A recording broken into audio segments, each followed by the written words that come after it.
panalangin, mga kapatid, buong mundo, mga Pilipino.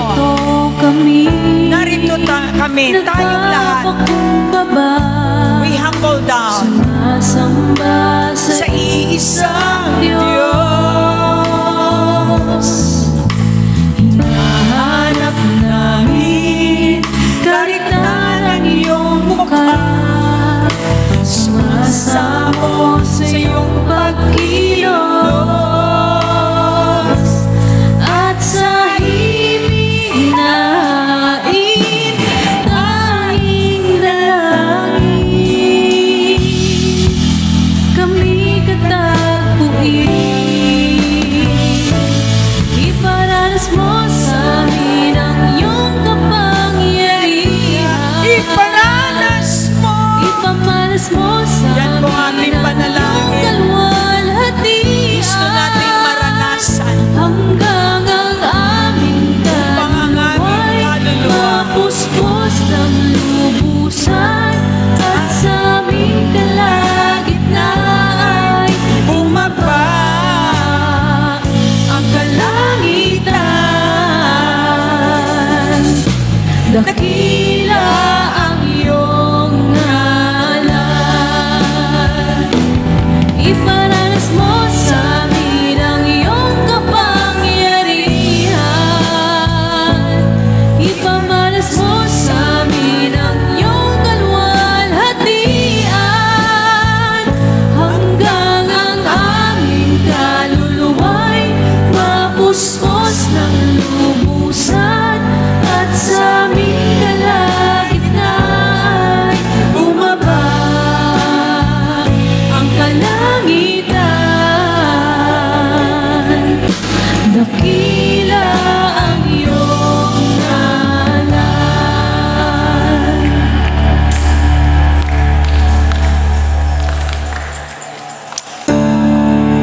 Panginoon, maraming salamat. Katagpuin niyo po kami sa aming pagsamba ngayon, Middle Week Service, Taglish. Maraming salamat sa inyong banal na Espiritu na kayo ang kumikilos ngayon sa buhay ng mga tao. Ang buong mundo, ang kumikilos ay ang inyong banal na Espiritu. Salamat sa inyong kapangyarihan. Salamat sa inyong comfort. Maraming salamat dahil kayo ang nagtuturo, kayo ang nagpo-protect sa amin araw-araw ng aming buhay. Kaya kami katagpuin sa ganitong sitwasyon. Alam mo, Lord, kung anong aming nararanasan dito sa lupa.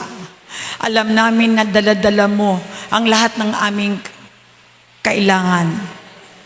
Iparanas mo sa amin. Ipamalas mo sa amin ang iyong kapangyarihan, ang iyong kalwalhatian. Hanggang kami ay mapuspos, mapuno ng inyong banal na Espiritu. Kalagitnaan bumaba ang kalangitan hanggat maramdaman namin ang inyong presensya, ang iyong ngalan.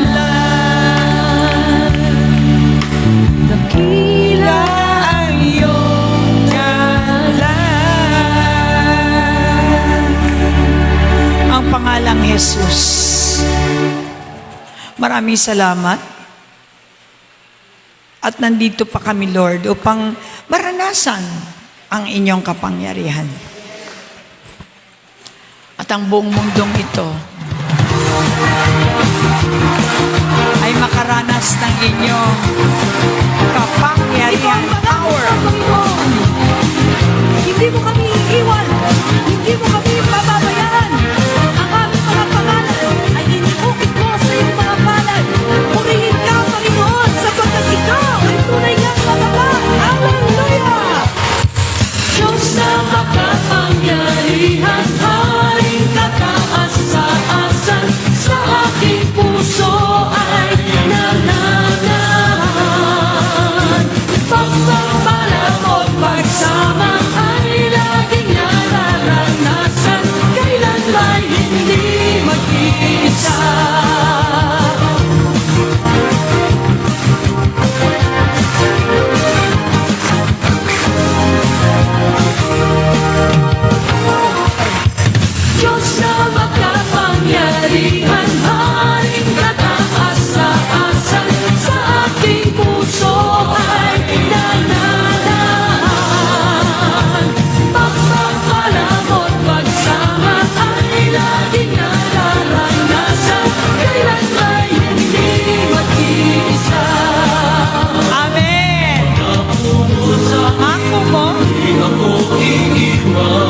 Amen, amen.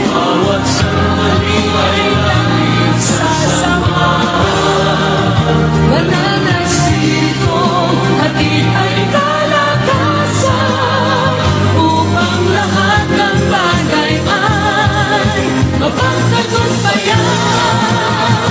Diyos na makapangyarihan, Haring kataas-taasan, sa ating puso ay nananahan. Pagpapalamon, pagsama ay laging nararanasan, kailan ay hindi mag-iisa.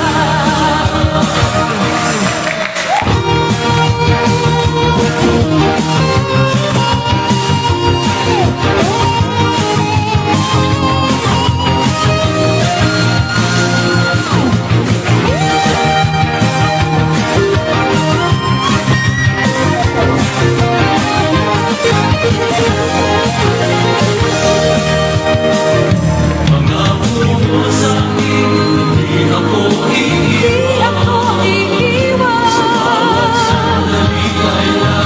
sasamahan. Mananasito, hatid ay kalakasan, upang lahat ng bagay ay mapagtagumpayan. Diyos na makapangyarihan, Haring kataas-taasan, sa aking puso ay nananahan. Pagpapalamon, pagsama ay laging nararanasan, kailan ay hindi mag-iisa. Di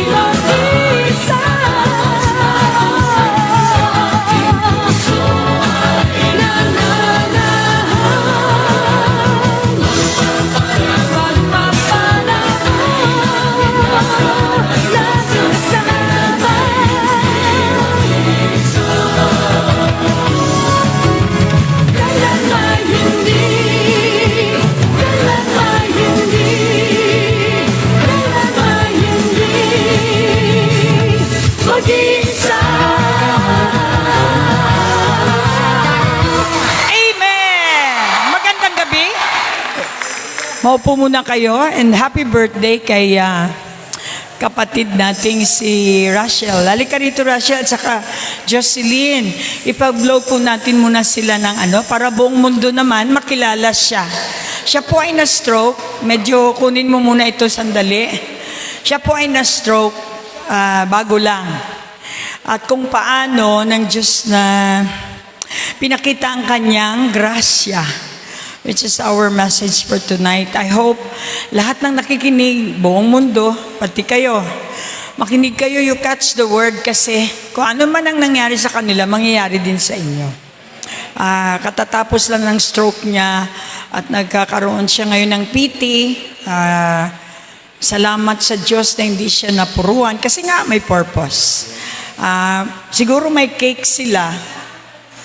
Oo, kukunin natin para bigyan siya ng galak, dahil alam mo, pag anak ka ng Diyos, ang insurance po ng totoong anak ng Diyos ay church. Dito kayo makaranas ng hindi nyo naranasan sa buhay ninyo. Tulad ng rejected kayo sa nung araw, kayo ay nabully, kayo ay pinabayaan ng pamilya, binayaan ng kung ano-anong mangyari sa inyo. Pero dito sa church, binuo ng Diyos ito para dito maramdaman nyo ang pag-ibig ng Panginoong ang Ama. Kaya nga, for God so loved the world that He gave His only begotten Son. Ngayon, nung tinanggap nyo si Jesus, maganap kayo ng church. Kasi ang church ay regalo ng Diyos. Na kung saan nyo mararanasan yung John 3:16. Hindi nyo yan maranasan kung pagkatapos yung tanggapin ay umalis kayo na wala. You need to listen. So ngayon, bilang pagbati at love ng Diyos natin, okay? Dito tayo, mga overcomer, dito tayo, overcomer. Sila po ay nasa Overcomer Home Church. Aalagaan sila ng Overcomer. Meron tayong 8 churches, home churches, na mag-aalaga. Nag-aalagaan kayo. Love and care.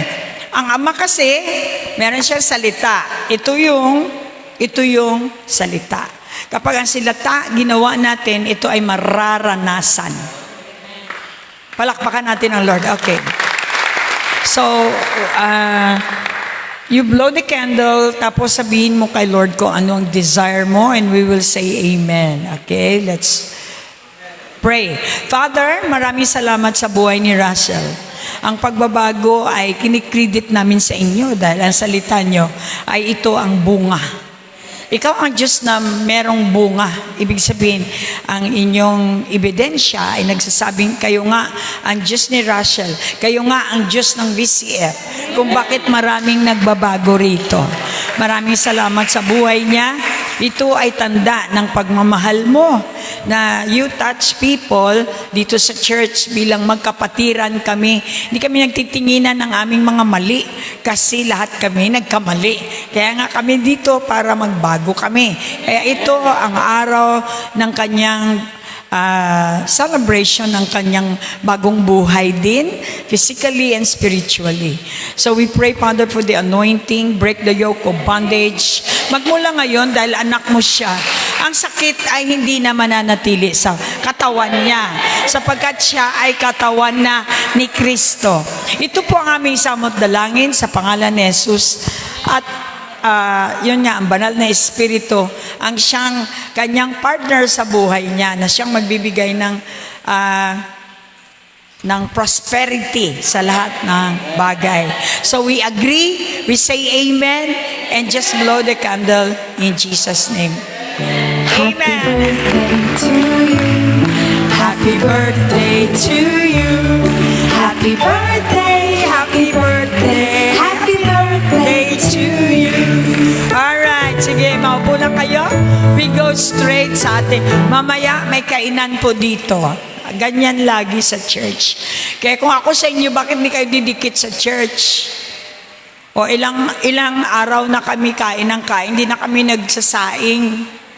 Yan po ang isang grasya na binigay ng Diyos sa atin. Tonight, makinig kayo. Kapag tama ang pakikinig, tama ang tinago sa puso mo, tama ang lalabas sa iyo, at ikaw ay magiging prosperous dahil yun naman ang plano ng Diyos. For Jesus came to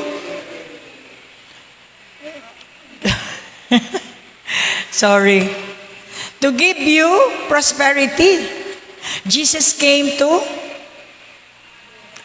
give you life, that you may live it to the full. Lahat tayo may sakit.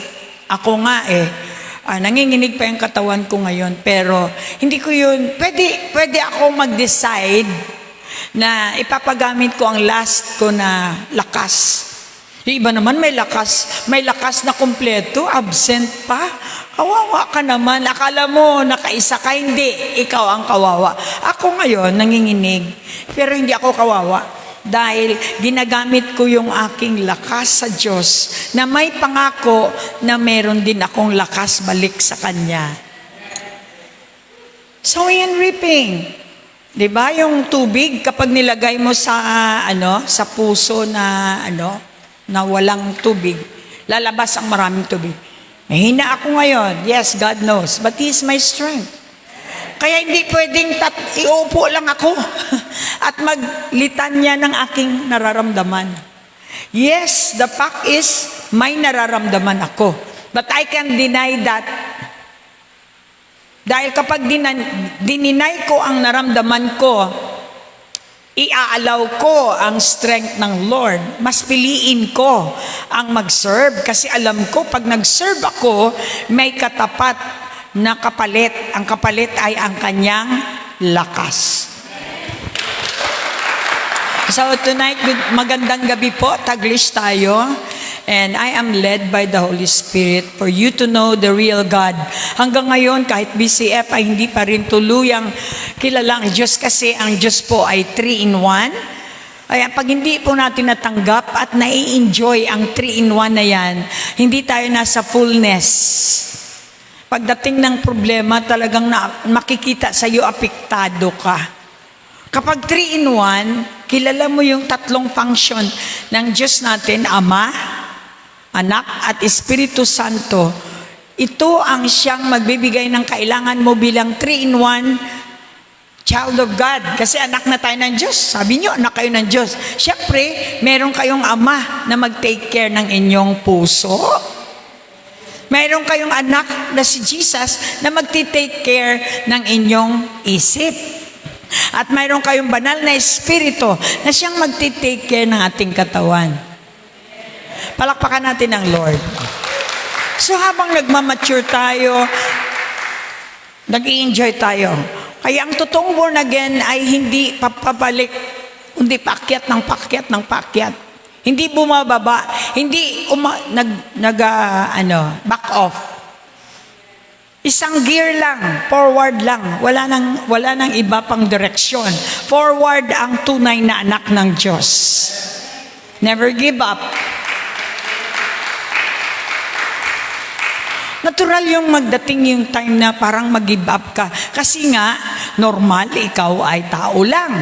Pero pag naalala mo namang may Holy Spirit ka na maglagay ng another gear para i-push ka na mag-forward, ay saan doon ang give up? Walang give up doon. Lang, wala kang relasyon sa Holy Spirit, kaya give up ka ng give up. Kung may relasyon ka sa Holy Spirit, He will be the one to supply the push, the energy that you need to go on and move on. Palakpakan natin ang Lord. Okay? Na-dehydrate po ako, kaya kailangan kong tubig. Hear and heed. Heed, H-I-D.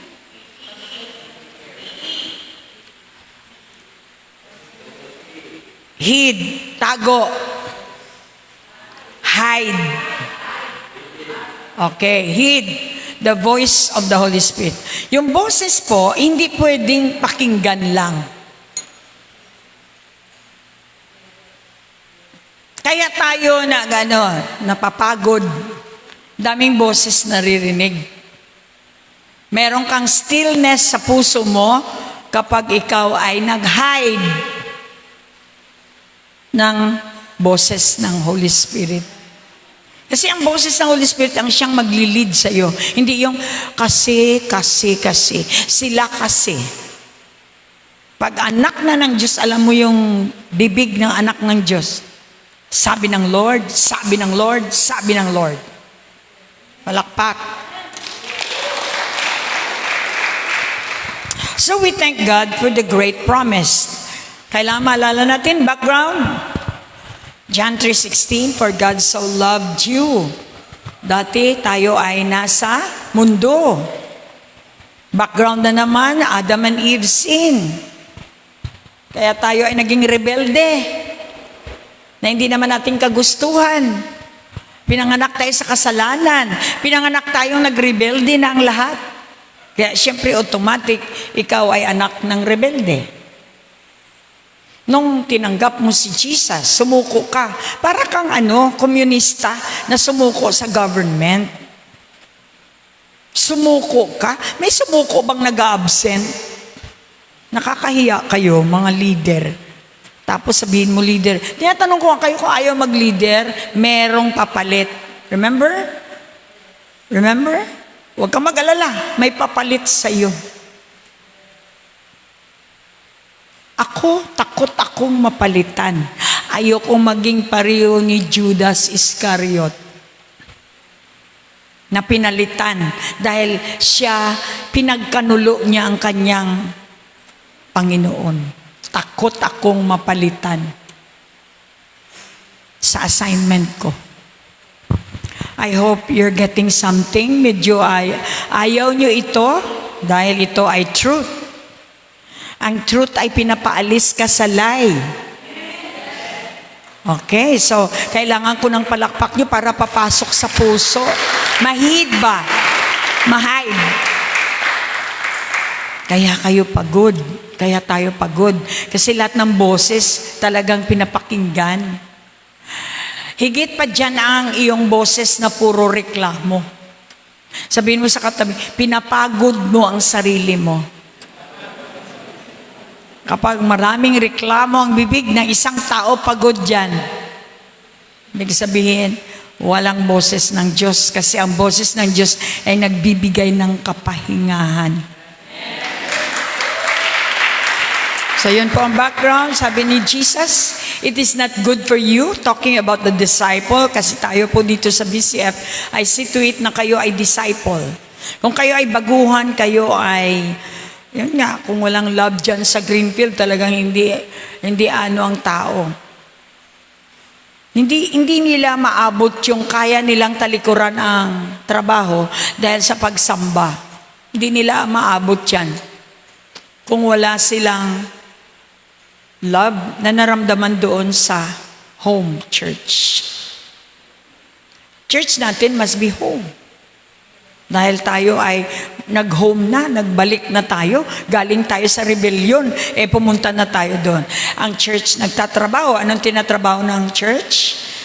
Ito ay binibigyan ng instruction ng banal na espiritu na magbigay ng love, peace, joy, and all the fruit. Yun ang ating trabaho dito. Kaya lagi kong sinasabi, kayo ay hindi pa upo-upo dyan, hindi pa kayo nag-reyna. Kailangan nating mag-serve one another. Let them feel that you are hospitable. Dahil ang Jesus nasa iyo. Amen? Ako ay see to it, lahat ng dinisciple ko satisfied sa akin. I see to it. Kahit tumatakbo pa sila, nagtatago, I see to it, I prayed for them. And then one day, ang Diyos ang magbibigay sa akin ng opportunity na makausap ko para ipaalam sa Kanya na hindi iniiwan siya ng Diyos kahit patakbo-takbo siya.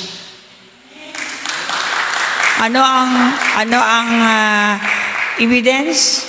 Gumagamit ang Diyos ng pastor. Marami kayong hindi naintindihan, namatay yung inyong mga hindi nyo naintindihan. But God gave you a pastor or somebody to explain to you what's going on. That's why you need to stay in the church. Dahil nandito lahat ang promise ng Lord. Okay? John 3:16. Pag-ibig ng Diyos. Trinity, we should love Trinity. In-establish ko na po dito ang Kingdom of God sa ating VCF. Tandaan nyo, na-notice nyo ba nung kayo ay pinakilala sa kaharian ng Diyos, everything easy? Kasi nga, system siya. Pag lumabas kayo at balik naman kayo sa religion, sa amin kasi, yon. Talagang mahirapan ka kasi walang sistema ang religion. Pamatayan. Dito, ang kingdom of God is the power unto salvation. Ang kaharian ng Diyos ay nagbibigay ng buhay. Breath. Ang religion, pinapatay ka.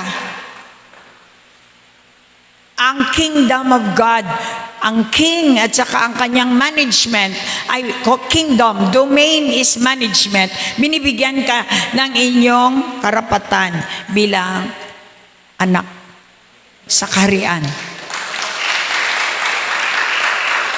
Sinasampol ko si King Charles. Kahit hindi siya magtrabaho, hindi siya magpala, hindi siya mag-office, king na siya. Provided na. Ganyan ang buhay ng kingdom kid. Ang ginagawa na lang sa atin ay iti-training tayo paano mag-manage ng kayamanan ng hari. Ano bang kayamanan niya? Binigay niya sa atin. Ang buhay natin ay kayamanan. Sa loob ng buhay mo, nandyan lahat.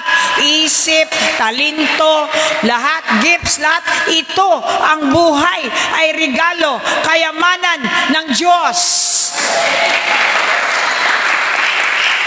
Kailangan mo ng manual dahil hindi mo alam gamitin. Malungkot ka sa buhay mo dahil wala kang alam. Sabihin mo sa katabi, kailangan may alam ka. Alright, so John 3, sapagkat ganito ang pag-ibig. Ano ba pag-ibig ng Diyos? In-explain ko nga doon sa aking live stream. The love is not love making. Ang buong mundo nagsasabi, let's make love. Hindi love yan. Yung ginagawa nyo sa dilim, nagdi-date kayo ng boyfriend mo, o naglilibiin ka, nagpo-fornicate, hindi love yan. Ang love ay sa cross.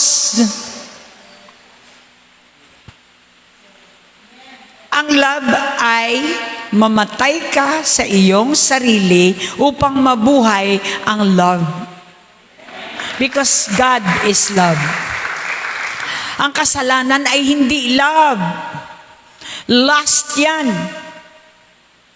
Kaya nga, for the wages of sin is death. Kahit anong gawin mo, basta nasa mali ka. Kaya bilisan nyo ayusin ang mga mali nyo para hindi kayo abutan ng curse. Hindi nagbabago ang salita ng Diyos. Reason ka ng reason? Yes, magpapakasal kami. Kasi wala pa kaming pera. Pera ang dahilan. Hindi ang pag-ibig ang dahilan kung bakit ka magpakasal. That's not the will of God.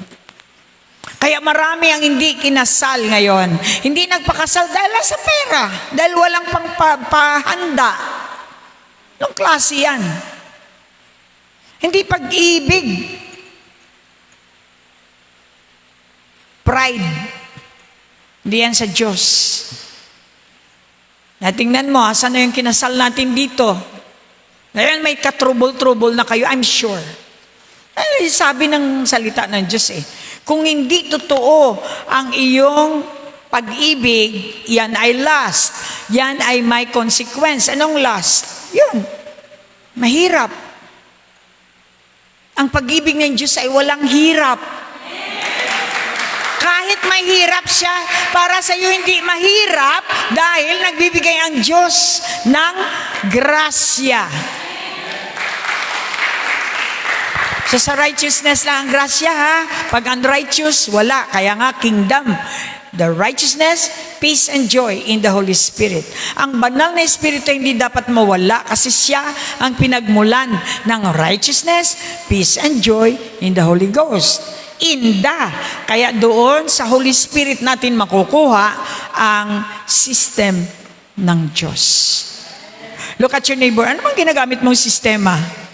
Sistema ni Satanas, sistema ng iyong company, sistema ng iyong sarili, sistema ng kapitbahay mo, o sistema ng Diyos. Kaya malaman kung sistema ng Diyos ang ating ginagamit. Dahil galit tayo sa kasalanan. Kung ang Diyos ay galit sa kasalanan, galit ka rin. Kung ang Diyos galit sa tamad, galit ka rin. Hindi sa tao ka nagagalit, galit ka sa tamad. Dahil alam mo ang tamad, malayo sa kaharian ng Diyos. Palakpakan natin ng Diyos. Okay, pag-ibig, ang regalo ng Ama sa atin. For God so loved you, na gusto niyang bigyan ng pag-ibig ang buong mundo. Ang pag-ibig niya ay agape kind of love. Hindi lust, hindi fornication, hindi live-in, hindi yung divorce ngayon, kasal bukas. After bukas, divorce na naman, kasal na naman bukas. So hindi po yun ang plano ng Diyos. You have to read the Bible, Genesis down to Revelation. The whole world now is in bankruptcy of love. Ito ang tunay na bankrupt, hindi pera. Nandito na sa lupa ang pera, hindi yan mababangkrap. Nandito na ang pera sa mundo. Ang tunay na bankrupt ay pag-ibig. Kaya kahit maraming pera ang mga mayayaman, binibili na lang binibili na lang kasi pera. So nagkaroon na maraming pamilya. So how could you express your love? Kung pito-pito ang asawa mo, isang nga lang, nahirapan ka na. Dalawahin mo pa, tatluhin mo pa. Until sa dumami ang anak mo, hindi mo na alam kung sino at sino si ano. Hindi mo na memorize yung pangalan nila. Nag-away-away na kasi siyempre, bawat isa may karapatan sa'yo. So, hirap until you die. That's the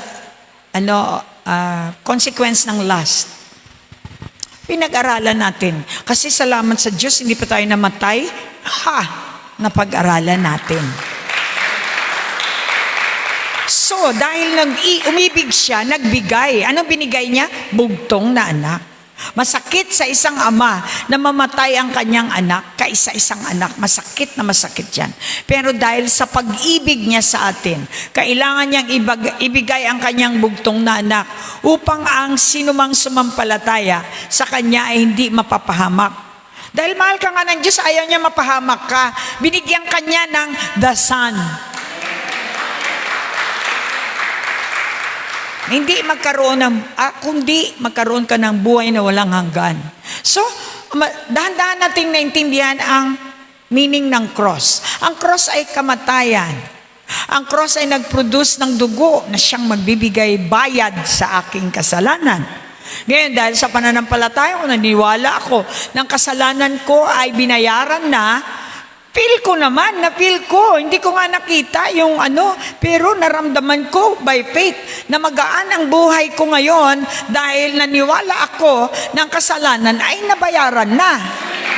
So nasa iyo yan kung naniniwala ka. Kung hindi ka naniniwala, natural mabigat na naman. Karga mo na naman ang iyong cross. Sabi ng Diyos, give me your cross. Siya ang magkakarga. Each time maalala ko ang cross, nakasmile ako dahil alam ko, tapos nang binayaran ni Jesus ang lahat ng aking paghihirap. Hindi na ako dapat mabalik sa kasalanan kasi nabayaran na nga. Amen? Dahil hindi na siya bababa uli para bayaran uli ang kasalanan ko. Kundi once and for all. Kaya nga, kung magkasala ako, alala lang pala. Sabihin mo sa kanila, alalahanin mo lang. Kaya nga, in remembrance of me, sabi ng Diyos, tuwing tayo nagko-communion, maghanda kayo ng communion ngayong gabi, tuwing tayo nagko-communion, i-remind sa iyo ng Diyos, reminding you na bayad na ang kasalanan mo. Kaya hindi tayo inom ng inom. Ng unya ng ustyas, wala man lang palang mararamdaman. Ang paniwala mo ay mararamdaman mo dahil naniwala ka na binayaran ng Diyos ang iyong kasalanan at wala ka ng kasalanan, naramdaman mo naman na ikaw ay magaan. At ang buhay mo, ang espiritu ay ang buhay, ay walang kamatayan. The moment na narinig ko ang reklamo sa bibig ninyo, tingnan nyo ang nangyari sa Greenfield. Puro reklamo.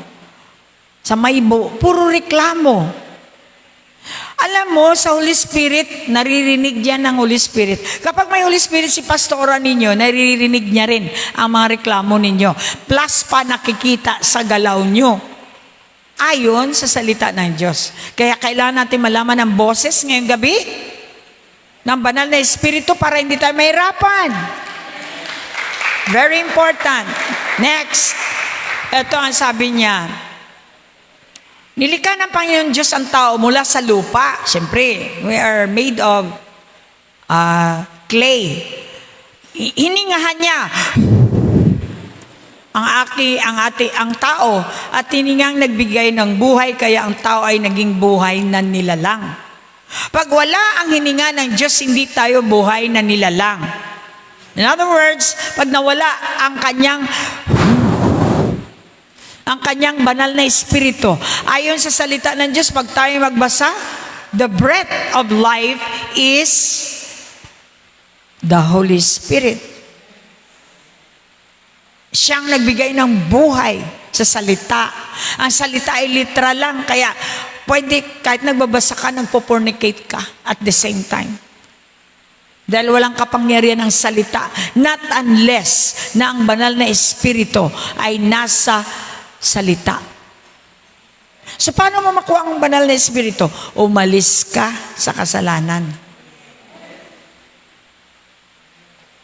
Itigil mo yung ginagawa mong mali at tanggapin mo ang salita. Once natanggap mo ang salita, agad-agad ang banal na espiritu ay gagalaw. Katulad ng tubig. Ang tubig sa dagat. Nakita niyo naman, talagang obvious na ngayon. Pinapakita na ng Diyos ang sarili niya. Pag wala, ang Holy Spirit walang movement. Ang Holy Spirit represents the air, the wind. Siya yan. Nagbibigay ng buhay sa tubig. Kaya may tubig na patay. Sa hindi nagmo-move na tubig, bumabaho ang tubig, patayan. Kaya yung mga religious people, hindi nagmo-move, hindi nagbabago, para ilang kanta ng kanta, patayan. Ang buhay ay may pagbabago. Yan nilikha ng Diyos. Ako nilikha ng Diyos. Galing sa lupa. Galing sa lupa ang lalaki. Siyempre, ang history, tayo ay galing sa male. At yan ay si Adam. Next. Sabi ng Panginoon, ito ay puro salita ng Diyos na pinipare ko para mas madali sa inyong maintindihan. Ihuhugis ng banal na espiritu ang gusto niya ipaabot sa inyo ngayong gabi. Huwag ninyong ibigin ang mundo o ang kamunduhang bagay. Pag inibig mo ang fornication, inibig mo ang lust, ang lahat ng mga makamundong bagay, ang pag-ibig ng Diyos ay wala sa iyo. Ang umiibig sa mga ito ay hindi umiibig sa Ama. At kapag hindi ka umiibig sa Ama, natural, hindi mo ma-enjoy ang benefits ng Ama. Hindi mo ma-enjoy si Jesus. Minsan na-test ka. Ng kapatid mo, sinabi na, magpapastor ka. Ay, ayaw ko. Ha? Galing yan dito. Ha? So doon pinakita na hindi siya umibig. Sumasama lang dahil, siyempre, marami kang ma-enjoy dito. Di ba? Malaman mo ang taong umiibig sa Ama. Hindi makatagal sa kasalanan. Hindi ko sinabi hindi ka magkasala, pero hindi ka makatagal. Ang taga-impyerno ay talagang taga-impyerno, nakakatagal. Walakpak. So 1 John 2:15, huwag ninyong ibigin ang mundo. Kaya yan ang bilin ng Diyos sa atin bilang born again. Huwag mong ibigin ang mundo. Nandito tayo sa mundo, ako nakita niyo ako, Gucci, lahat-lahat yan. Binibigay lang sa akin. Last night, kailangan kong mag-bag ng hindi ko naman type. Para ipapicture, para mapasalamat sa nagbigay. Dahil pag anak ka ng Diyos, lahat ng ito ay Kanya. So hindi mo na kailang kayo din. Mga salita ng iba ganito, siyempre ang future namin, wala pa pala ang future niya kay Jesus. Kailangan mong tanggapin uli si Jesus. Kasi kulang lang tayo ng kaunawaan. Hindi sinabi ng Diyos na hindi ka magtrabaho. Ang trabaho mo kapag anak ka ng Diyos ay bilang disiplina sa'yo. Hindi pera ang habol mo dyan, kundi disiplina. Kasi sa trabaho may time. May time in, may time out. Diyan ka malalaman. At kung hindi ka mag-absent, talagang disiplinado ka. May iba, panay absent dito. Wala ka lang chance talaga makapagtrabaho yan. Kailangan sila magtrabaho. Sabi nga ni Junjun kagabi, Pastor, talagang sa totoo lang, hindi ko gusto umalis. Gusto kong, siyempre, halata naman, hindi ka kumikilos eh. Wala kang trabaho kasi halata naman, ayaw mo eh. Hindi naman tanga ang Lord. Diba? Kahit nandyan na ang blessing, hanggat hindi mo inangkin, ay hindi yan mapapasa iyo. Pastor, aalis pa ba ako? Oo. Kailangan mong umalis para makilala mo ang sarili mo sa abroad. Hindi ko sinabing umalis ka ng, maybe 2 years, yan ang ng Diyos. para makilala mo na hindi ka na nag-aabang ng pulbo ng nanay mo? Na ikaw na magsaing ng sarili mong saing, laban ang sarili mong laba. Bilang tao, responsibilidad mo ang iyong sarili. Palakpak. Yan. Ang anak ng Diyos. Ephesians 2:8. We're talking about Trinity dito, ha? Ang tinutumbok natin ay ang banal na Espiritu na siyang ating boss. Siya ang boss ko. Dahil nakilala ko siya, na siya ang reason kung bakit naging pastor ako, bakit ako kumakain, bakit ako huminga. Siya ang reason kung bakit nabubuhay ako. Kaya siya ang boss ko. He is the unpopular God. The triune person is unpopular. Hindi kilala. At hindi kinilala. Natawa nga ako ng kagabi. Siyempre, alam mo kapag may relasyon ka sa Holy Spirit, the most interesting person ever in my life is the Holy Spirit. Kinakausap ka niya 24/7. Sabi niya, tingnan mo ha, iyak-iyak ka, nireject ka ng tao. Si Lilibet, blessing sa akin. Dahil kinakausap ako ng Holy Spirit sa kanya. For 19 long years, hindi ko kaya yan. Milyon na rin siguro ang nagastos dyan sa kanya. Ilang toneladang bigas na, ilang ligo na ang ginawa, at lahat ng ospital, bills, lahat ng ginawa ng Diyos. Sa pamagitan ko, ano ang aking ganansya? Natuto ako. Na-experience ko ang pag-ibig ng Diyos na walang kondisyon. Sa 19 years ba naman, kung may kondisyon, talagang titigil ka na. The more tumatagal, the more bumubukal ang love ko kay Lilibet. Bang klase yan. Kaya blessing siya sa akin, ewan ko sa inyo. Dahil natuto ako sa kanya. Kahit sa mga drug addict kong na-handle dito, lagi akong sinasabi, nagpapasalamat ako sa buhay mo. Kasi natuto ako.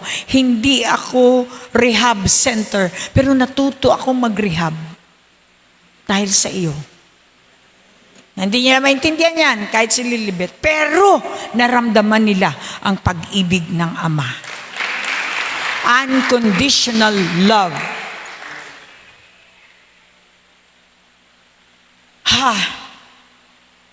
Tinatanong, sabi ng Holy Spirit, di ba? Ano iniiyak mo, Lilibet? Mula nung maliit ka pa, nireject ka. Hanggang ngayon, pati anak mo nire-reject ka, nababahuan sila sa'yo, lahat ng mga tao, binubuli ka, lahat. Masakit yun. Masakit yun.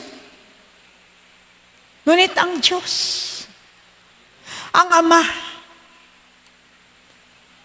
siya lang nag-iisa na persona na hindi ka i-reject.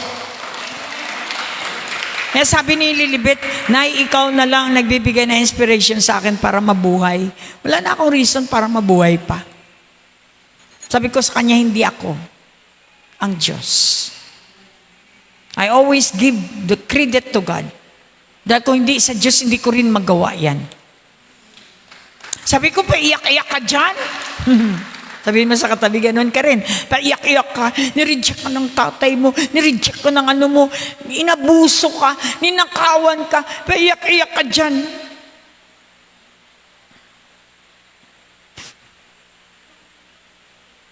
Pero ang Holy Spirit, ilang beses mo nireject. Palakpak. Sinabihan ka na wag ganyan, yun pa rin ang gagawin mo. Siya ay person din katulad mo. Siguro gumaganoon din ang Holy Spirit. Nalulungkot din siya tuwing nire-reject mo siya. Nabuksan ba ang mata natin?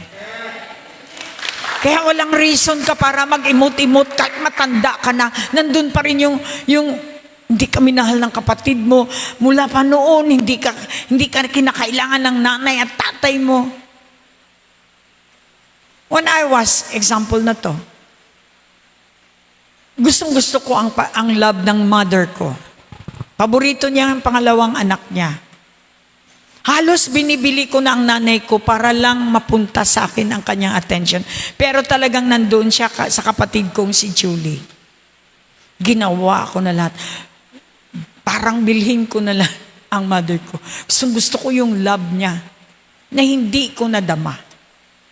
Nasasaktan ako tuwing sasabihin ng nanay ko na ang layo ng bahay mo samantalang lapit ng bahay ko sa kanya. Mas malapit daw yung bahay ng kapatid ko dun sa malayo. Lahat na lang na salita about sa kapatid ko, nasasaktan ako. Parang nagfi-fish ako ng love ng nanay ko. Nung kinausap ako ng Diyos, sabi niya, stop it. Kung love mo ang mother mo, you should love your sister. Ang ginawa ko, dahil boses ng Holy Spirit, hindi naman siguro boses ko yon. Nagkaroon ako ng hatred sa kapatid ko dahil siya ang paborito ng nanay ko. Inutusan ako ng Diyos, humingi ng tawad sa kanya. Aba, kapatid ko, ako ang hihingi ng tawad. I did it. Dahil boses ng Holy Spirit, inutusan ako. Noong humingi ako ng tawad at tinanggap ko na siya talaga ang paborito ng nanay ko, agad-agad nakita ko yung nanay ko, dito siya namatay sa taas. Kahit na mataas, inakyat niya. Dahil pinrove niya sa akin na love niya ako. Pero during that time, sa totoo lang, hindi ko na kailangan. Dahil napuno na ng Diyos ng love. I don't have to fish the love of my mother. Alam niyo ba ang fish? Hindi ko na kailangan sisidin ang pag-ibig ng mother ko. Dahil pinuno ng Diyos ng pag-ibig na flood na parang fluid. Na lahat ng sama ng loob ko, binasa niya. Lahat ng mga bully, lahat ng mga rejection, lahat ng mga salita ng mga tao, binasa niya, nihil niya ako, lahat. And finally, ang lahat nagbubuli sa akin, I can say, I love you. Dahil nakatanggap ako ng pag-ibig na wala ka ng kailangan. Kung kayo ay nasa ganong sitwasyon, ask the love of the Father that will flow in your heart. Talagang sa totoo lang wala tayong problema. Itong love na to ang bangkarote. Na kapag napuno tayo ng love, we can learn to be contented of what we have. At umpisa no, nakikita ng dalang mata ko, ang mother ko, mukhang ako na ang paborito niya. Because it's the move of the love of the Father from heaven above. Never tayo maging successful hanggang ngayon kung meron tayong sama ng loob sa ating mga kapatid. Past na yun, pero paulit-ulit mo pa rin. Tuwing nakukwentuhan, malabas pa rin yung sama ng loob mo. Ako, thank God, I can go straight to my brothers and sisters kahit ano pa ang sinasabi nila. I always say, I love you, I pray for you. Lahat kayo, pati mga anak ninyo, God knows. That's why the love of the Father can heal the world. It's so powerful. So ito yung binigay niya sa akin, si Jesus, Ephesians 2:8. Dahil sa biyaya ng Diyos, grasya. Sino ang grasya? Ang kanyang regalo na hindi mo, you don't deserve it. Binigay niya ang kanyang bugtong anak, hindi deserving tayo. Kaya biyaya ang tawag. Hindi siya matawag na biyaya kung winork out mo. Naligtas kayo nang sumasampalataya kayo kay Jesus. Ang ginawa naman lang natin, we just believe. Nanampalataya tayo kay Kristo. Kaya ang biyaya, nakikita natin, ang biyaya, ano bang biyaya? Grasya na hindi natin na-deserve. Binibigyan tayo ng mga bagay na hindi naman tayo deserving. So dapat nating maintindihan, ang mercy at saka grasya ay dalawang magkaiba. Ang awa ay kapag nahuli ka na overspeeding, nahuli ka ng pero hindi ka natikitan, yan yung awa. Hambog ka pa eh. Ako pa, hindi nila ako matikitan. Hindi mo alam, awa na ng Diyos yun. Dahil hindi ka hindi nakuha yung lisensya mo.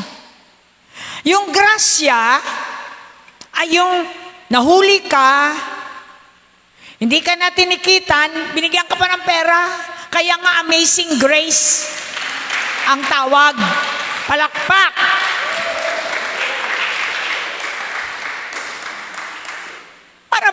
Parang ganito, hindi ko maintindihan.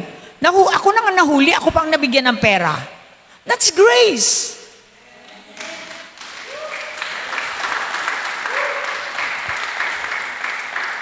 That's Jesus. Binigay niyang grasya. Siya, ang regalo ni Jesus, grasya. Ang regalo ng Ama, love. Si Jesus ang binigay niya sa'yo. At si Jesus ang grasya. Hindi yan maintindihan pag hindi ka born again. Si Jesus ay may-ari ng langit at lupa sa kanyang kapangyarihan at otoridad. Ngayon, kung natanggap mo si Jesus na pag-ibig ng Ama, natanggap mo kung anong meron kay Jesus, meron ka rin. Grasya! Kaya nga, imbis na pagtrabahuan mo, pinagtrabuhan ni Jesus para lang mabigay sa iyo ang buhay na walang kamatayan. Grasya! Ito pa, you can dream big because Jesus can, able. You can dream big because you are under grace. Ang grasya ng Diyos ay walang limit. Hallelujah! I hope naintindihan po natin ang difference ng mercy at grace. Pag religious, ganito, sa awa ng Diyos. Hindi ako nabubuhay sa awa ng Diyos. Nabubuhay ako ngayon sa grasya ng Diyos. Minsan akong kinaawaan.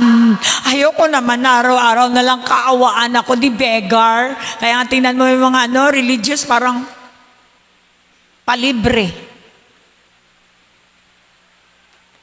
Ito na lang conference natin, parang ayaw bumitaw, samantalang para naman sa kanila yan. Sapagkat nasanay tayong palibre effect. Grasya. Kapag anak ka ng Diyos, He will supply that 2,000 more than pa. Anak ka eh. You can claim kasi anak ka eh. Ang problema, hindi ka nagpakaanak. Kaya naghihintay ka pa, hindi pa magpadala yung anak ko sa abroad. At tinawag mong grasya yan, siya at siya ang maglilibre sa'yo. Hindi grasya yan, awa yan. Ang grasya, walang pinipili ang Diyos kung kanino galing dahil anak ka nga ng Diyos. Patunayan niya na siya ang nagsusupply, hindi anak mo. Come on! Dahil sa biyaya ng Diyos, niligtas kayo nang sumasampalataya kayo kay Kristo. Kaloob ito, kaloob means regalo ng Diyos na hindi galing sa inyo. Wala tayong pagmamalaki. Kaya wala ko ipagmamalaki. Sounds like nagmamalaki ako sa hindi ko pinagmamalaki. Mahirap intindihin yun? Hindi ako nagmalaki dahil alam ko lahat galing sa Diyos. Pero kapag nakita ka ng ibang tao, para kang hambog. Kasi sure ka eh. Sure ka na supplied ka eh. Paano? Siyempre para kang hambog niyan. Proud ka na ikaw ay supplied.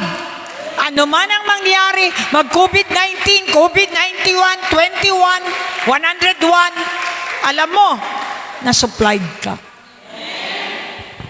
Hallelujah. Next. May mga 4 na boses na dapat nating dalhin mula ngayon. Kailangan mag-aral, alam nyo at alam natin lahat na narinig natin itong mga boses na to. Pinili kong maging Tagalog para talagang maintindihan natin lahat. Although Taglish tayo, sometimes I speak in English kapag ako ay nahirapan, i-translate sa Tagalog. But more or less, maraming Tagalog para mas maintindihan ng marami. Tumayo ka nga. Si Elmer. Ito po ay taga-royalty. At hindi ito, ganito ang kanyang itsura noon. So, yung kanyang pagbabago, hindi naman agad-agad. But because mayroong mga taong nag-influence sa kanya, syempre pag in-influence siya, binibigyan siya ng mga long sleeves, binibigyan siya ng mga, ewan ko kung 24K ito, kung no K, binibigyan siya ng lahat para makita na siya nga ay nag-transfer na mula sa kahirapan at papunta sa kasaganahan. Ang Holy Spirit ang nag-uutos sa kanya kung anong gagawin. Manifestor ang Holy Spirit. Kung ano ang nangyayari sa loob, lumalabas sa labas. Okay? Praise God. So ngayon, bilang born-again believer, you have to know, isang boses ng demonyo. Narinig niyo ang boses ng demonyo? Mukhang di kayo pamilyar, ha? Alam niyo na ang boses ng demonyo. Nagmumura. Ano ang dala niya? Mura. Lahat ng mga kasalanan. Druga. Lahat ng mga kasalanan dala ng boses ng demonyo. Inuutusan kang magdruga. Inuutusan kang uminom. Inuutusan kang patusin mo yung babae na yan. Buntisin mo. Nang buntisin. Buntisin mo ito. Buntisin mo yon. Alam nga naman, boses ng Diyos yan. Palakpak. Mayroon tayong isang big example sa boses ng demonyo sa Bible. Punta tayo dahil biblical tayo. Genesis 3, 1-4. Sa lahat ng hayop na nilikha ng Panginoong Diyos, ang ahas ang pinaka-tuso. Kaya ang karakter ng animal, yan po ay ginagamit ng Diyos. Kapag lagi kayo mag-away na mag-asawa, aso't pusa. Ang tawag dyan. Diba? So, ang serpente ay pinakatuso, wais na hayop. At tinanong ng ahas ang babae, totoo bang pinabawalan? Siyempre, hindi na yung serpent na animal. Sa loob ng serpente, meron ng boses eh. Obviously, demonyo. I'm sorry, maging truthful ako ngayon.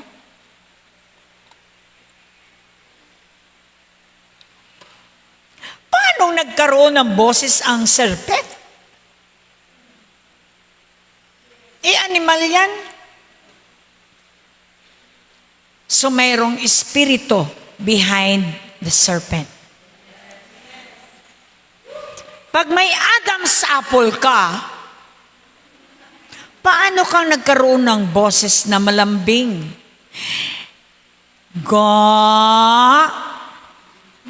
Haba ha? Char. Paano ka nagkaroon ng ganong boses? May Adam's apple ka. Paano nagkaroon ng boses ang serpente? Animal siya. There is a spirit behind. Dalawa lang ang spirit, ang banal na espiritu at ang bad spirit. So ang demonyo, ang bad spirit. Pinag-uusapan natin ngayon, banal na espiritu. Never kang maging banal kapag hindi ka sumama sa banal na espiritu. Palakpak. Tinanong ang ahas ang babae. Sabihin na natin, ahas ay ang demonyo. Excuse me mga bakla ha. Sabihin na natin ang demonyo. At sabi niya, totoo bang pinagbabawalan kayo ng Diyos na kumain ng bunga ng alinmang puno sa halaman? Ito lagi ang introduction ng demonyo sa atin. Patanong. Kaya daw kayo pag may nagtanong. Pwedeng nagtanong dahil nag-inquire, o pwedeng nagtanong kahit alam niya, tinitest ka. Kaya tinitake na advantage ng demonyo ang ating kahinaan. ang ating katangahan, ang ating kawalang alam. Siguradong ma-rape ang babaeng walang alam. Ito yung pa-question. Okay? Sumagot ang babae, makakain namin ang kahit anong bunga ng puno rito sa halamanan, maliban lang sa bunga ng puno na nasa gitna ng halamanan. Sapagkat sinabi ng Diyos na hindi kami dapat kumain, umipo man lang ng bunga ng punong iyon. Sabi ng Diyos, ang sinasabi niya dyan ay ang pornography. Hipong-hipo na mga kalalakihan at kababaihan natin ang pornography. Sabi niya dito, huwag kahit hipuin man lang. Kapag ginawa namin yon, mamamatay kami. Para sinabi ng ahas, hindi totoong mamamatay kayo. Tingnan mo sa pornography, enjoy na enjoy kayo. Sino nagsabi sa'yo? Di ba yan ang panliling lang ng diba? Sino nagsabi sa'yo na mamamatay ka? Di ba sarap na sarap kayo? Silent kayo. Sapagkat sinabi ng Diyos na hindi kami dapat kumain. Hindi dapat. Sa law. Pero sinabi ng ahas, hindi totoong mamamatay kayo. He lied. So ang demonyo ay liar. In the beginning pa. So ang unang boses na narinig ng tao ay ang boses ng demonyo. Para matest ng demonyo kung ikaw nga ay may alam o wala. Ang another boses ay boses ng Diyos. Ang sample sa Bible, ito yung boses. 2 Timothy 3:6, Genesis 3, ano ba yan? 3:9-11. Pero tinawag ng Panginoon ng Diyos ang lalaki. Nasaan ka? Ang Diyos ang nagsasalita. Sumagot, ito po ay sa Old Testament. Lalaki, narinig ko po kayo sa halamanan kaya nagtago ako. Sabi nung nilalang, natatakot po ako dahil hubad ako. Ano ang sabi niya? Nagtanong ang Panginoon ng Diyos, sinong nagsabi sa iyo na hubad ka? Sino nagsabi sa iyo nagkasala ka? Laging, may kasalanan ako. Struggle. Sabi ng Diyos, sino nagsabi sa iyo nag-struggle ka? Nakarelate ba?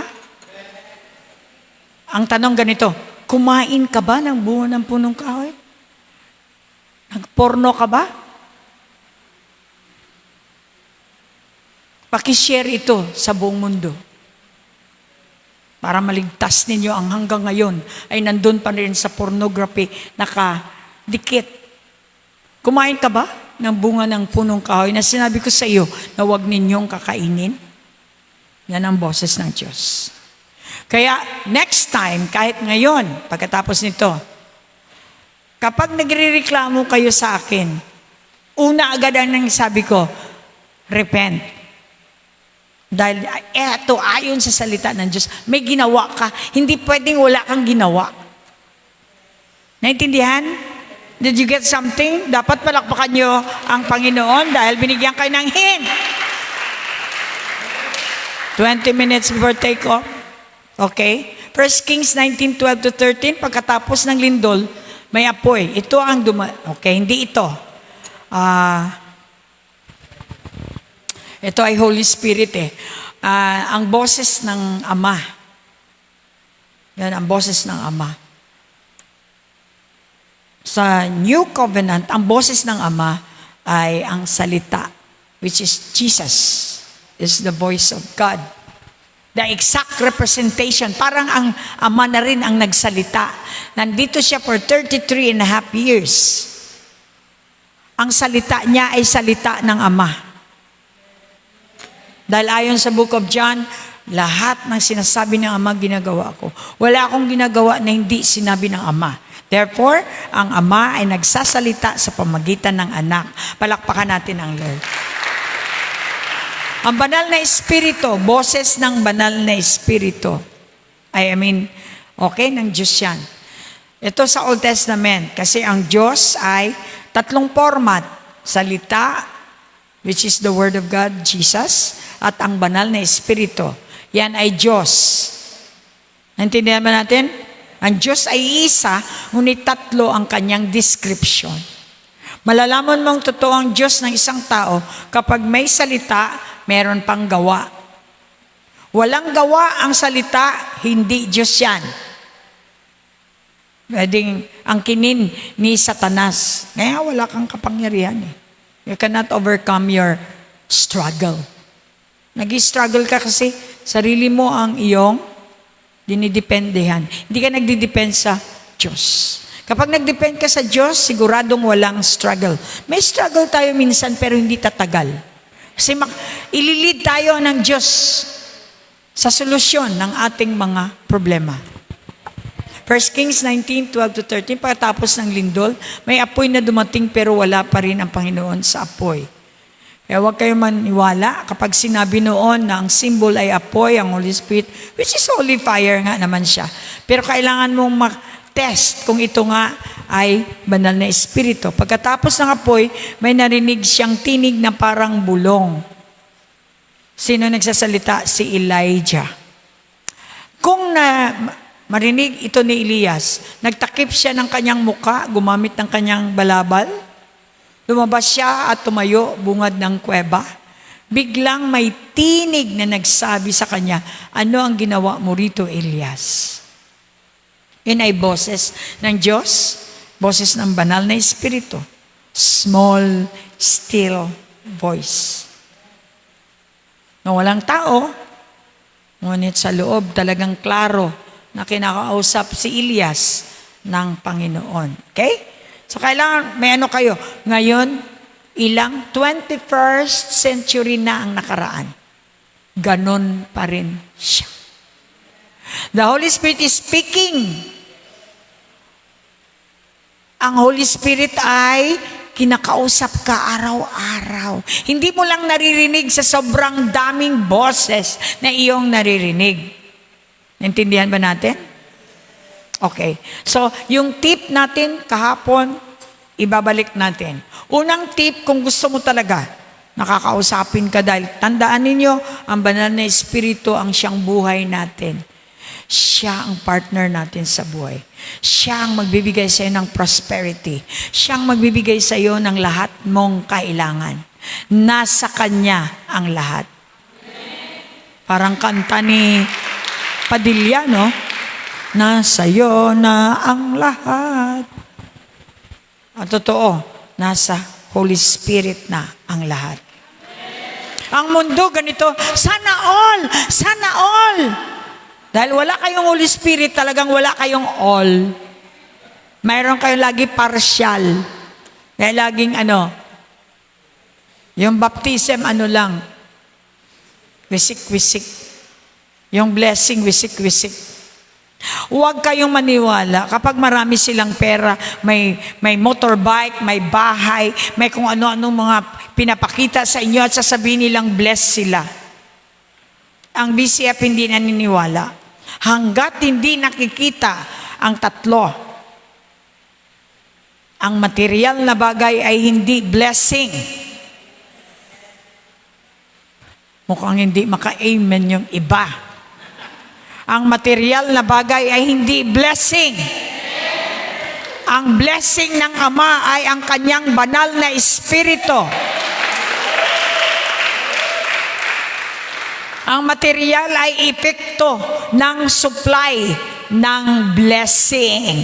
Blessing is not money. Blessing is the Holy Spirit, the breath of God, na nagpo-produce ng lahat ng kailangan dahil binigyan ka ng buhay. Ang buhay, which is the Holy Spirit, will supply.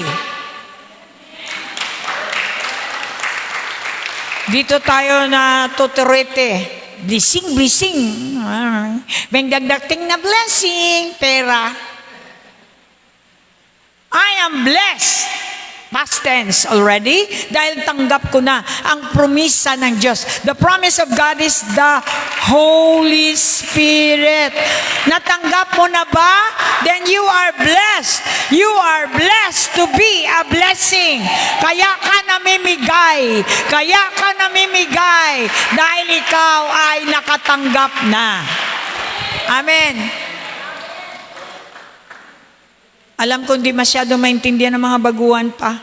Pero yung mga na grade 5, na grade 6, paki-explain. Paano ba yan? Na hindi pera ang blessing. Pag dumating ang pera sa born again believer, ganito, supply!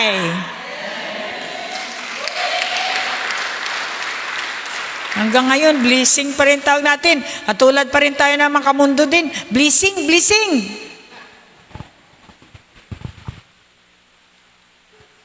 Kaya nung nag-uso ang kapa, bless lahat ng mga kapa. No napurdoy ang kapa, hindi na. Curse na, curse. Ang Diyos kapag nag-bless, hindi siya magbibigay ng curse. Amen. Are you blessed tonight? So ang una, get near to the Holy Spirit. 4 tips. Araw-araw yan. Lumapit tayo sa banal na Espiritu. Paano ba tayong lumapit sa banal na Espiritu? Sa pagpagitan ng worship. Nano nyo ba, pag nag-worship kayo, parang lapit nyo? Parang lapit nyo? Sino ba na-worship mo? Hindi naman buhay si Jesus. Holy Spirit naman talagang ang nandito. Kaya ang worship mo ay ang Holy Spirit.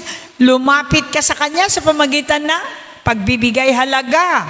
You shut the door of your room and then talk to Him. That's getting near to the Holy Spirit. Pangalawa, read the Bible. Basahan natin ang Kanyang salita. Remember, ang banal na Espiritu ang writer. Siya ang author ng Bible. Kapag ang author kasama mo, yung mga bagay na hindi mo naunawaan, madali niyang i-explain sa iyo. Kaya yun ang gawin natin. Basahin ang Kanyang salita. Dahil kapag binasa natin ang salita, maririnig mo ang boses niya.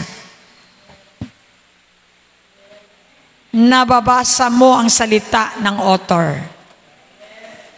Kaya each time mag-worship ka, naririnig mo ang boses ng author, ng Holy Spirit. So first, you need to do the initial, need to go nearby by worshiping the Lord, acknowledging Him. Go nearby, malapit. And then, in order for you to, syempre, ka-worship mo, may marinig ka talaga na boses. Hindi lang yan, pagbabasa ng Kanyang lahat, familiar ka dapat sa lahat niyang sinulat. Dahil diyan kayo makikipagniig, diyan kayo mag-communicate sa Kanyang sinulat. Hindi mo siya makausap sa labas, dito lang sa Kanyang sinulat. May iba na antok na dahil may ginawa kagabi. Saan ka ba galing kagabi? Okay? Nang ito narinig, third, yung tip.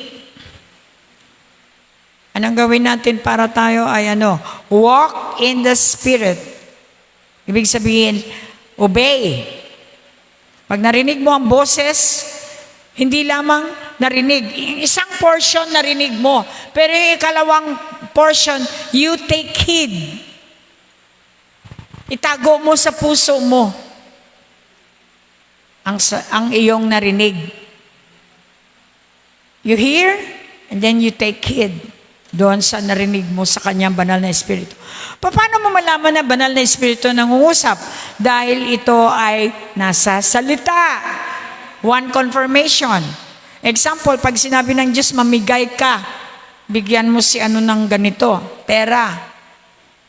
Bakit mo malaman ng Holy Spirit nagsabi sa iyo? Kasi hindi sasabihin sa iyo ng demonyong mamigay ka. Pangalawa, wala sa salita ng Diyos. Pangatlo, ayaw mong magbigay. Dahil sa totoo lang tayo, may pagkakuri. Nag-aalanganin tayo magbigay. So yung tatlo na yan, confirmation yan, na hindi talaga boses ng demonyo. Are you blessed tonight? Stamp your feet and shout, I got it! Nakuha ko! Pangapat, okay? Hear and then take heed the voice of God. Kapag narinig nyo. So, sa pamagitan ng so, quiet place ang gusto ng Diyos. Quiet, kaya nga pupunta tayo sa dagat. Hindi naman kailangan pupunta ka ng dagat. Yung iba naman, mag-refresh ako, pastor. Punta ng dagat, pero nagapurno. Ibig sabihin, you have to shut down all those noise.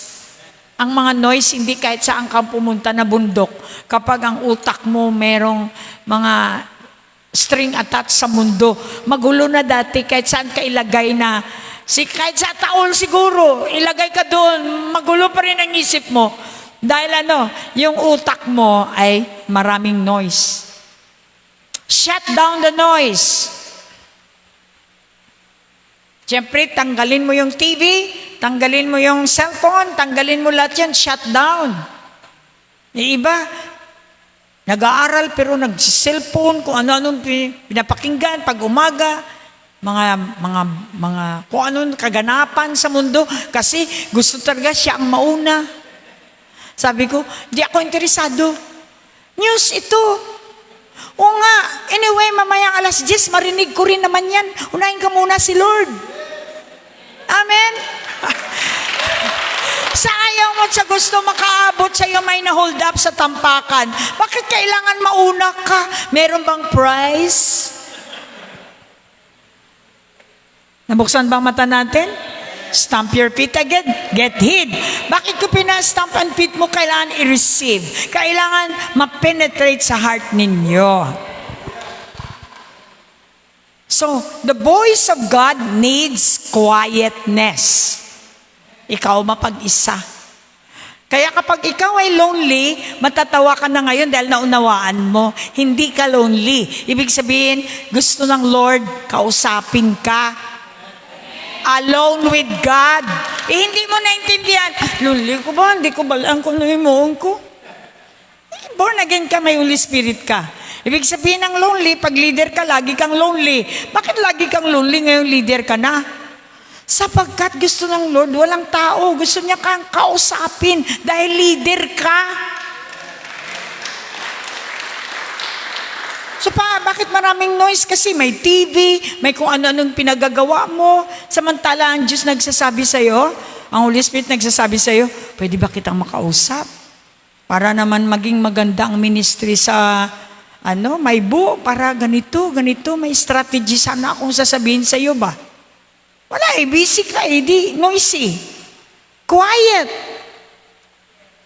Bakit araw-araw ba yan? 24 hours ba yan? Pwede naman, nararamdaman mo kapag may trouble ka, ibig sabihin, kailangan mo nang tawagin ang Diyos. So you can spend 30 minutes, 1 hour, kausapin ang Diyos. You're not alone. You are secluding yourself for communication. Kaya it's time may lonely kayo, masaya kayo. Baliskad. Baliktad. Ako, nung sa Korea ko, lonely ako ngayon. Wow, Lord, gusto mo akong kausapin, saya-saya ko.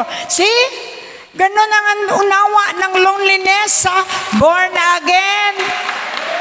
Maghanap ka na nang ikaw lang mag-isa. Kaya doon uso talaga ang prayer room.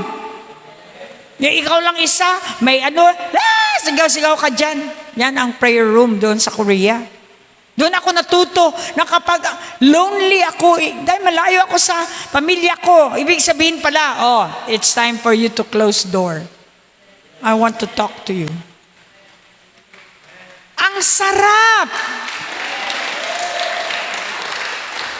Kaya pag hindi tayo born again, yung lonely lang, lonely. Yung iba, lumayo na sa fellowship. Dito nag-umpisa ang saya-saya nila. Ngayon, pa-isa-isa na tumatanda, malakad, nakikita ko, kawawa. Nagpa-practice na ng hell. Sa hell kasi lonely. Sa hell, wala kang kasama. Ibuhay ka pa, wala ka nang kasama ngayon. Ito nga, naglagay ng Diyos ng fellowship para kontra sa loneliness. Oh my God. Wala Dahil masama ang loob mo sa pastor, masama ang loob mo dyan, may ganyan, dami kong reason. O nag-iisa-isa ka na, nag-iisa. Hello, happy ba kayo sa practice ninyo sa hell? Darating kayo dyan. Total, praktisado na kayo. Sa hell, nag-iisa ka. Wala kang makitang kasama. Naku, naka-silent ng lahat. Mukhang ngayon lang nakarinig niyan. Sa langit, hindi ka nag-iisa, masaya doon, masaya.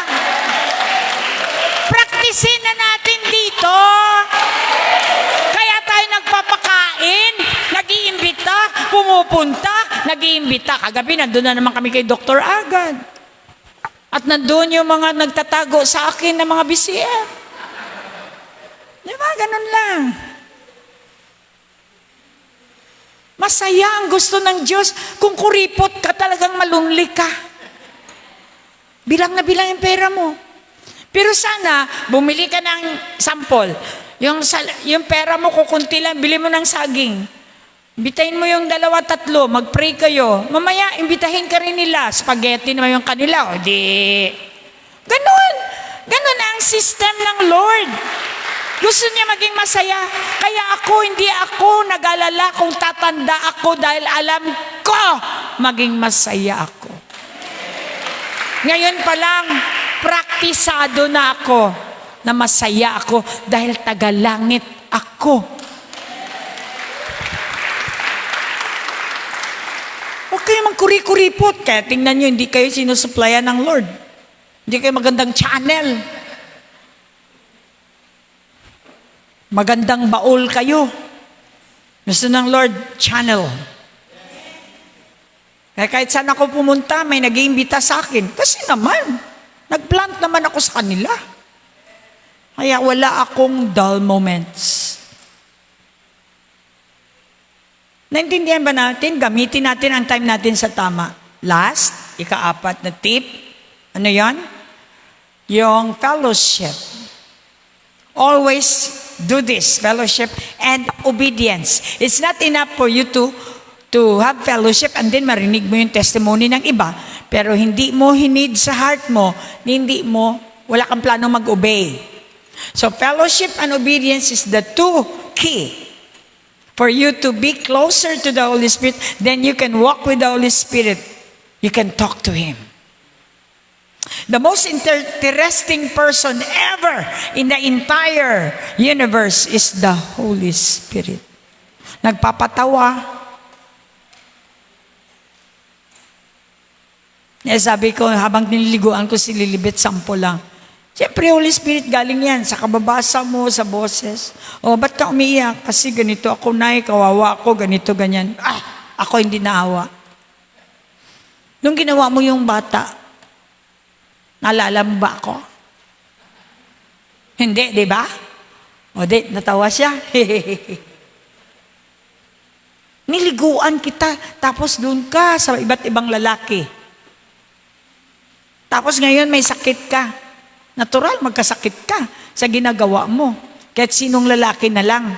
O yung mga pala boyfriend dyan. Natural, do not expect na gagaan ang buhay nyo kung panay naman kayo nagpapasex. Ano ang ending niyan? Sakit. Kung hindi sa blood, dito sa utak. Iba-iba ba ng mga lalaki? Minsan sabay-sabay pa. Ano mangyayari? Wasak yung buhay mo. So I'm not shocked. Kaya nga pag nagbasa kayo ng Bible, hindi ka shock ang mga nangyayari sa mundo. Bangkaruti tayo ng love kung bakit tayo na humihingi na lang kahit konting pagtingin. So kahit may asawa ka, sige na lang. Kaya ko maging backyard.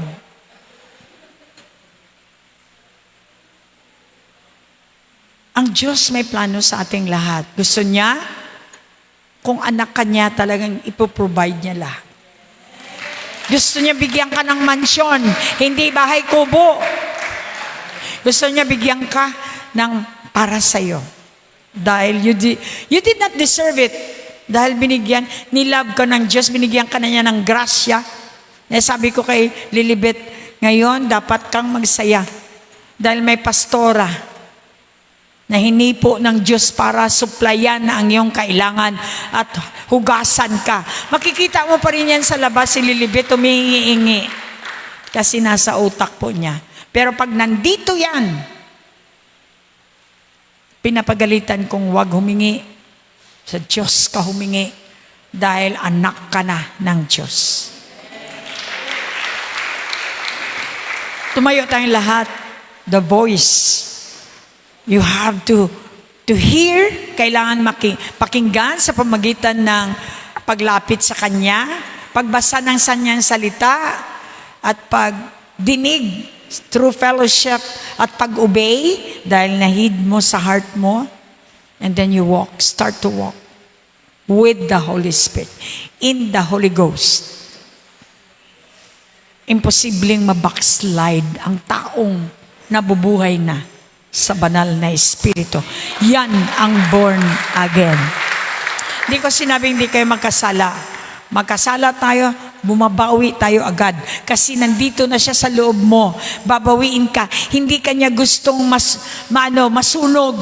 Hindi kanya gustong mapahamak. Thank you, Holy Spirit. You are so precious, Lord. Lift up your hands and receive Him as your own living God. Father, thank you for the word tonight. I believe in the Lord Jesus Christ as your great love to me. I accept your great love. Jesus is my Lord and my Savior. Holy Spirit, the promise of Jesus and God the Father, you are now living inside of me because I repented from my sin.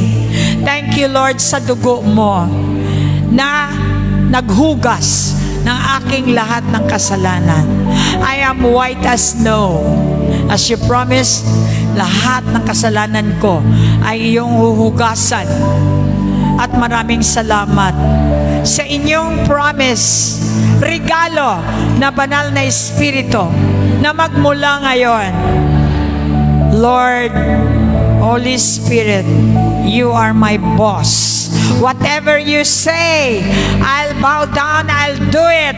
For you are my God, my Lord, my deliverer, my success. In Jesus' name I pray. Everybody say Amen. Are you happy? I want you to experience after this the power and the presence of the Holy Spirit. We'll have an altar call later, but we need to invite more of the holy presence of God wherever you are all over the world. Hindi ko na kayo ma-mention pa isa-isa, pero you know, kung alam nyo lang na ang Diyos ay accounted siya sa inyong mga pangalan. The Holy Spirit is always writing for your story and my story. At kapag sumusunod tayo sa Holy Spirit, may writer.